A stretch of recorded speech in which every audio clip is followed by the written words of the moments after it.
Hello guys, இன்றைக்கி நம்ம பார்க்க போகிறது சப்பாத்தி சில்லி மசால். அதுக்கு நம்ம ஃபஸ்ட்டு சப்பாத்தியை பிச்சு போட்டுக்கலாம். அதுக்கு அடுத்து ஒரு கடாயில் ஒன் டேபிள் ஸ்பூன் எண்ணெய் ஊற்றிக்கலாம்.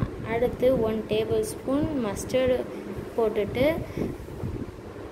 1 டேபிள் ஸ்பூன் கடலைப்பருப்பு, நெக்ஸ்ட்டு 1 கப் அளவுக்கு வெங்காயம், 2 சின்ன மிளகாவை நறுக்கி சேர்த்துக்கலாம். சேர்த்துட்டு கொஞ்ச நேரம் அதை வதக்கி விட்டுறணும். வதக்கிட்டு அதோட கொஞ்சோண்டு உப்பு போட்டுட்டு 1 ஸ்பூன் ஜிஞ்சர் கார்லிக் பேஸ்ட்டு போட்டுட்டு நம்ம வெறும் தக்காளி இருக்குல்ல, தக்காளியை மிக்சர் ஜாரில் போட்டு நல்லா அரைச்சி எடுத்துக்கலாம். அந்த பேஸ்ட் அளவு மாதிரி அரைச்சிட்டு அதை இந்த கடாயில் சேர்த்துக்கலாம். அதோட அப்புறம் மஞ்சத்தூள் சேர்த்து 1 டேபிள் ஸ்பூன் மஞ்சத்தூள் சேர்த்துட்டு மிக்ஸ் பண்ணி விட்டுக்கலாம்.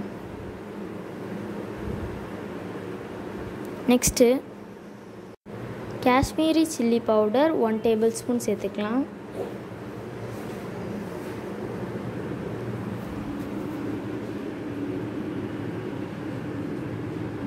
நெக்ஸ்ட்டு கரம் மசாலா,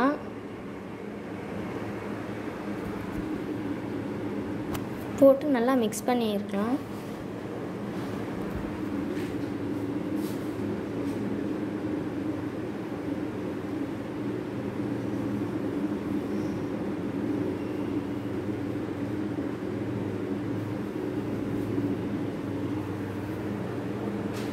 இப்போ நல்லா நிறைய தண்ணியாக இருந்தது, இப்போ கொஞ்சம் கிரேவி அளவுக்கு வந்திருக்கு.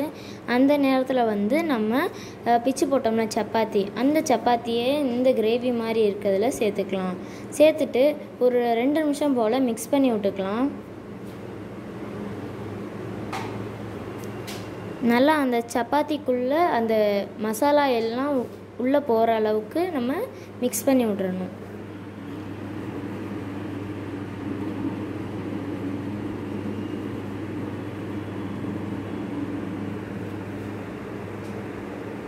இந்த ஸ்டேஜில் நம்ம ஸ்டவ் ஆஃப் பண்ணிடணும். இனிமேல் என்ன, சர்வ் பண்ணி சாப்பிட வேண்டியதான். தேங்க்யூ ஃபார் வாட்சிங் திஸ் வீடியோ.